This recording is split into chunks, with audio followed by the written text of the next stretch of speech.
Hi guys, welcome to Antique Sprinklers. I'm very excited. This is part 2 of my collaboration with my friend Kerry out on the West Coast in our history of the Buckner Rocker Jet. Now if you haven't seen part 1 yet, don't worry. The episodes stand on their own pretty much in this 4-part series, but if you do want to stop the video here and go back and watch part 1 so you can see the beginning of the rocker jets, that's fine with me. Or I'll also have the part 1 video linked in the end screen, so when you get to the end of this guy you can go ahead and just click on that one and watch the era that came before the sprinklers that we're going to talk about tonight. And so for an introduction to those sprinklers, why don't we get a good look at that amazing collection that Kerry has as he talks about the sprinklers we're going to see a little bit later. We go a little later into the 50s. I'm going to say mid 50s now. We are in the probably 54, 55. This becomes the 301. We have the 211, the 211, 221. These were original 221 had the aluminum arm with the bronze counterweight off the 782. The next version of the 221 had the all aluminum arm with a lead insert for the counterweight. They both had the sand cast bearing on them. And so, as you saw in Kerry's video there, you know, it's just a few very specific sprinklers we're talking about today. The 301, the 211, the 221, and we're going to throw in the 250. And it could be that we should have done that last time, and I'll explain why when we get up to showing this guy in action. And so this is that specific period in time in the very early 1950s, say up to about 1954, which also coincides, unfortunately, with the passing of William A. Buckner at age 81 in 1954. But for the rocker jets, it's marked by a patent granted to John A. Royer, whom we introduced in the last part. And John was born, I was delighted to learn, not far from right here. In 1895, he was born up in Union Bridge, Maryland, in northern Maryland, near the Pennsylvania line. And then in the second decade of the 20th century, he was working in a tool shop just across the line up in Pennsylvania there. And World War I comes along and he joins the Army. He was in the 1st Division, and I've got a record of his troop ship that he was on going across in April of 1918. Have no idea what happened during the war with John, but he came through it okay apparently, because he turns up in 1920 in a city directory in Fresno, California, and his a good bit of his family has moved west with him. You know, his father's out there. He had 2 brothers who stick out to me. One was William McKinley Royer, and the other one was Theodore Roosevelt Royer, so it's not hard to pinpoint when they were born. I think John was probably born about a decade away from being called Chester Arthur Royer instead of John Arthur Royer, so he might have dodged a bullet there. Probably too early for a President Garfield joke on that one. Sorry for the bad taste. So he moves to Fresno. He's listed as being a machinist. And then in the 30s, his record in those directories shows him as working for Buckner Manufacturing. So he was with the company for a while before he started piling up patents. In the 40s, he's a foreman, and right after the war, he's granted a patent for some sort of rotary sprinkler, pop-up looking thing. And then in 1950, he applies for the patent that we're going to talk about in this video. And it's just, the title of the patent is Sprinkler. And it looks a lot like this guy here or this guy here. And it was granted in 1952. And with that, you know, Buckner started calling these the new rocker jets. And they were primarily for agricultural applications, all of them being full circle. And but the patent is revealing in terms of how these guys actually function and why they turn. And I know in part 1 we referred to them by the same sort of general name as Fingal Orr did in his patent, calling it a vertical impact. And today, you know, and it predates the impact sprinklers we think of today, but those impact sprinklers are actually impacting the sprinkler itself, and that plays a role in the movement of the sprinkler. It's hitting the body, and that sends it And what that stream of water is doing in that spoon is actually loading up tension in the spring and pushing it outward to create the force to drive it back into the sprinkler and cause it to move again. And so what the rocker jet, or what we've been calling the vertical impact, is really, in terms of how we think of it today, is a reaction drive.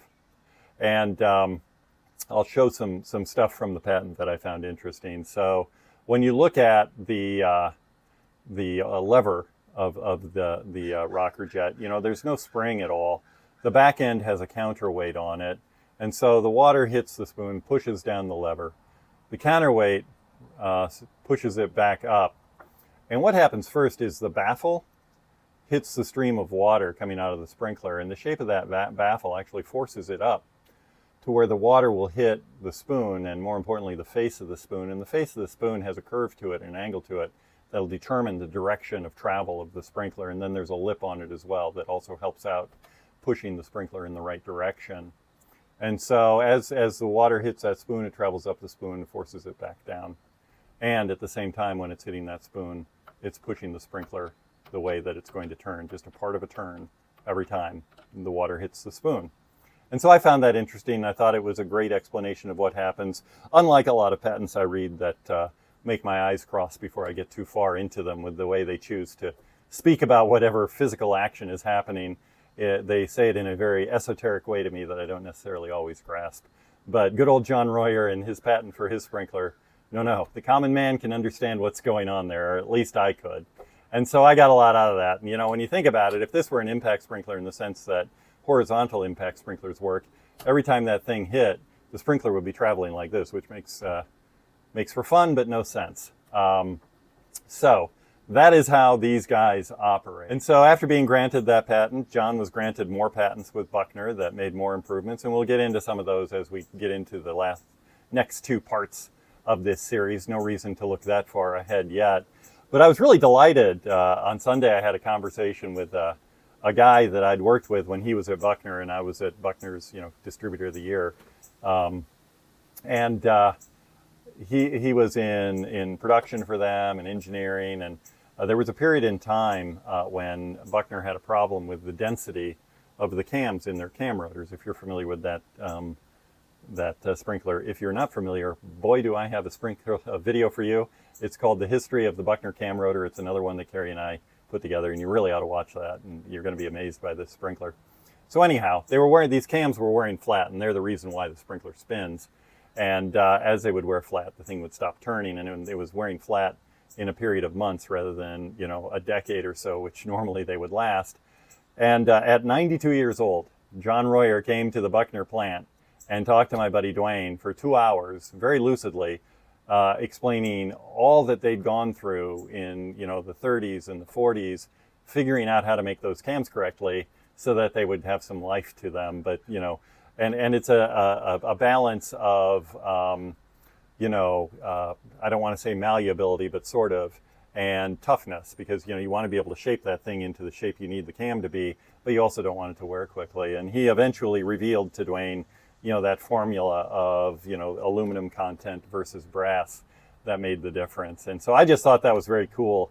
A 92-year-old John Royer, legendary Buckner engineer, coming to the aid of a guy who was basically holding the exact same job, decades later, facing the same problem and being able to speak candidly and lucidly about it. I just think that's a wonderful story to me, and what a great opportunity to meet a legend of irrigation. And that was the other thing I wanted to kind of mention. As I do a lot of this research, so much of what I speak about is based on the patents that I find for this stuff. And what I love about the way patents work is, even though John never owned any of these patents, they were owned by Buckner, of course, his name stays with the patent. And so you've got someone who was inside the company, and he might have even been a couple layers inside the company. There might have been a vice president of production or engineering over him or something like that, in between him and William A. Buckner. Who knows? But we get to know who he was because his name is attached to patents for some really important work. And so I love that about our patent system. Even if the guys who do the inventing don't own it, they still get recognition over the years. So I suppose it's time to get on with the good stuff, where we actually get to see some sprinklers in action. And today we're going to start looking at the 301. I don't have one. I have a 762 portraying a 301 in tonight's school play. And we're going to see that in action. And my buddy Kerry went one better with it and put it on one of those iconic Buckner butterfly stands you'll see in the video. And it's just a really sharp sprinkler. It's a little guy. Think about it being in that 30 to 40 foot spacing kind of range, but a very well-performing sprinkler you'll see. And even though the one we're going to see is over 70 years old, I'm sure, it still works like a champ. So let's watch that in action.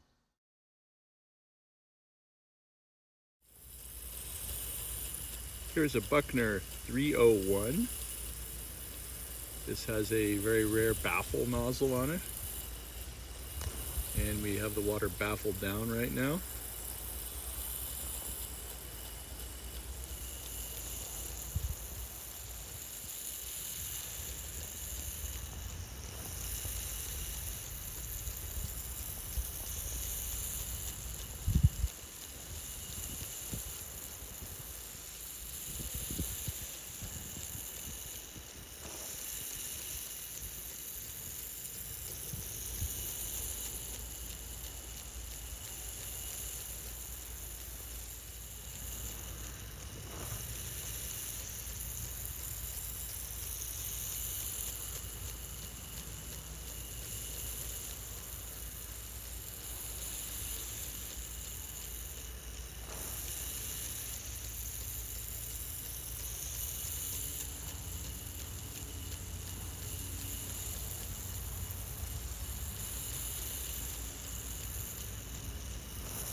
Okay, guys, we're up to the 211 now, and unlike the 301, which was a single nozzle, the 211 is a dual nozzle, and that 301 still had that older style lever on it.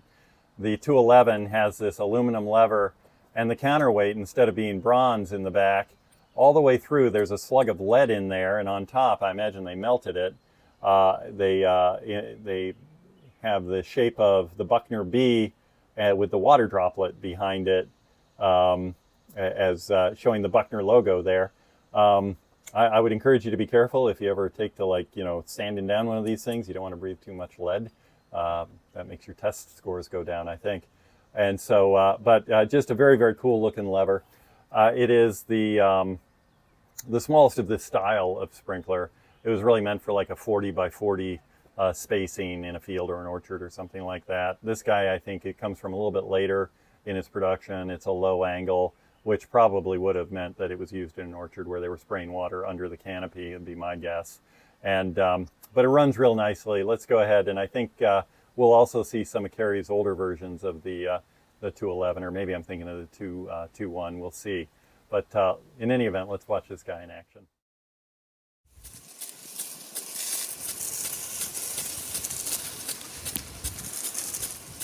211. This is actually the later version with the DDG bearing.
Okay, now we're up to the 221. And this is actually a 3/4 inch sprinkler. It has the bearing adapter that Buckner made to go on top of it to turn it into 1-inch female. And more than likely, the consensus of people I've spoken with about that configuration in a sprinkler was to keep farmers from having to use a coupling on top of a riser, because the sprinkler could thread right onto a riser. And it also has that aluminum arm and the lead counterweight with the Buckner B and water drop in the back. And it was more that 60 by 60 kind of spacing, that size of a sprinkler. And this one, I'm quite sure, comes from a little later in the production, because in the early years, Buckner didn't offer a plugged rear nozzle option on these. You could only get it with dual opposing nozzles, but mine is plugged back here. This is definitely one where Kerry has an older version of the 221 to show as well, so you're going to see kind of all eras of it. And this would be a good time to watch it in action.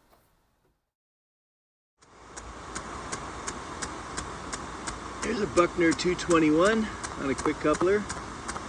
The bearing seals are a little bit leaky on this, coming out of the 2 vent holes.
We have a shot of a 221 and a 301 in the very back.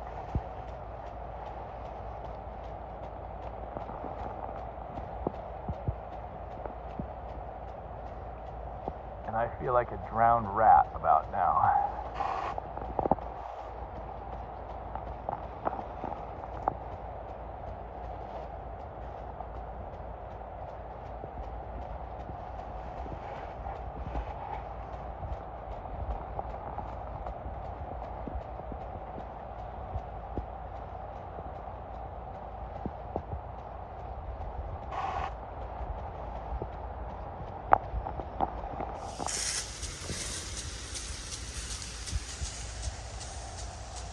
211 over there in the distance.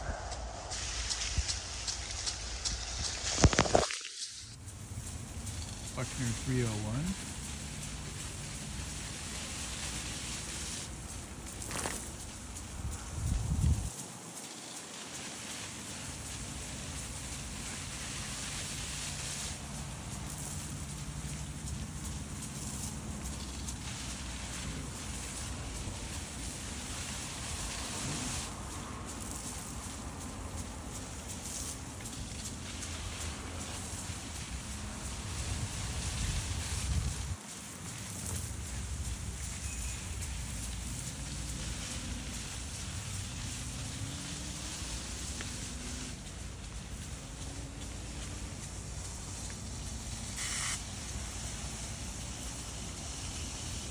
$221.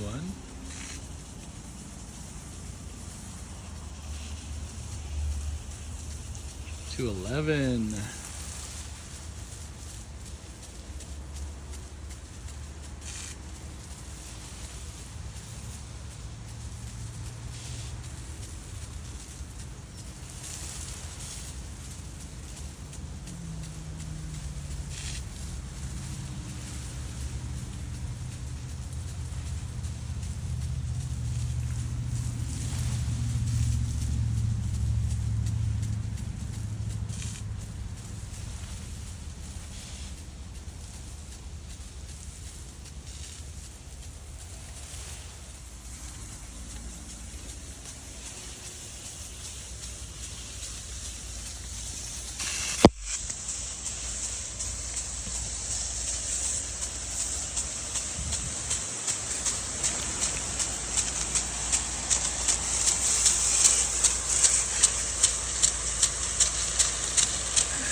Here we have a 221.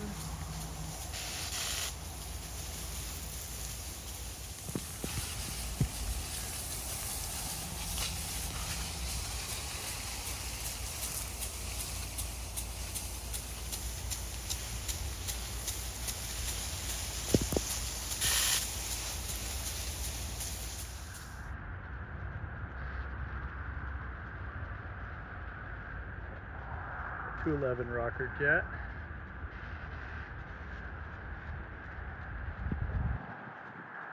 $221 Rocker Jet in the background there.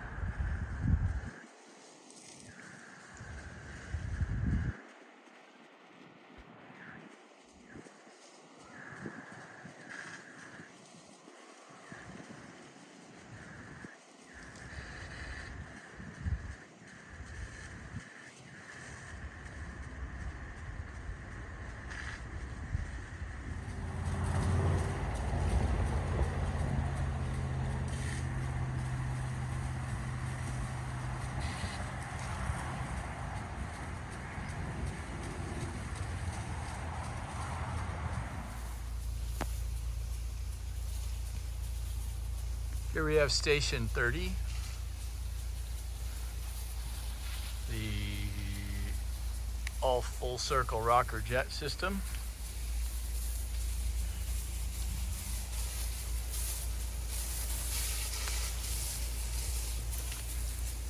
Including a 301, a 211, and a 221.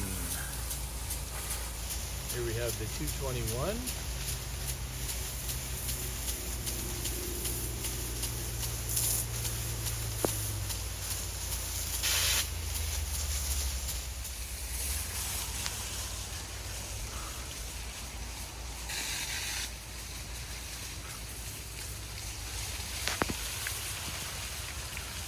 Around the corner behind the oak tree is our 301.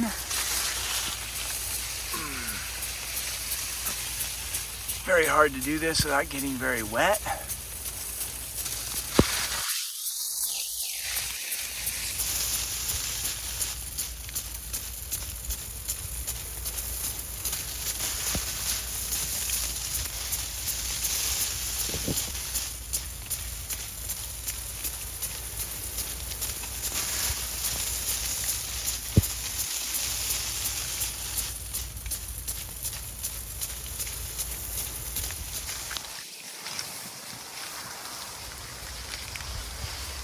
$2.21.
And last but not least, 211.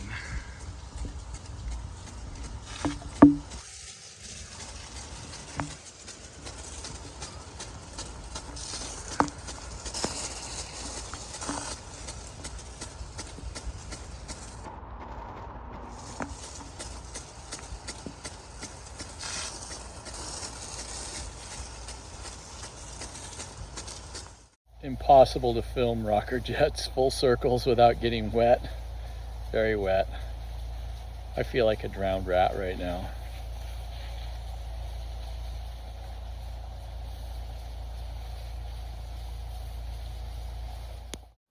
Okay, now it's time for the big guy, the 250, the 1.5 inlet giant rocker. And that's the other thing I wanted to pass along. For a long time, Buckner used sort of a giant, standard, junior, sub-junior designation for their sprinkler sizes. And I don't see that so much in the rocker jets, but they do call this guy a giant in some of the catalogs. And it might actually predate the other ones. You know, we found I think it's a parts breakdown that shows it as the 250, but parenthetically states that it used to be known as the 692. And that's just a numbering style that makes me think more of the 760 and 782 and that kind of thing. I don't know why they wouldn't have called it the 792. Sometimes Buckner's numbers work in mysterious ways that I just can't quite figure out, and they change them periodically. But this one, you know, you're looking at an 80 by 80 spacing with the biggest nozzles, and at high pressures, you're looking at 100 by 100. So it's just a really big sprinkler. And I'm very excited for the video we're going to show you of it in operation, because it actually comes from a job site, you know. Certainly the turf we show being watered by these guys, they're performing a noble task. But the 250s in the video you're about to see are really working hard and trying to make a difference out there. So that also brings us to the end of your having to look at me in this video. So I just wanted to say we're thrilled that you guys seem to be getting something out of the history of the rocker jet. It's an honor to be putting it out there. Stay tuned for part 3. We get into the first series of part circle rocker jets that were made in part 3. And I think you're going to enjoy that as well. So as always, thanks so much for watching. And let's check out a couple of 250s on a job site. Thanks.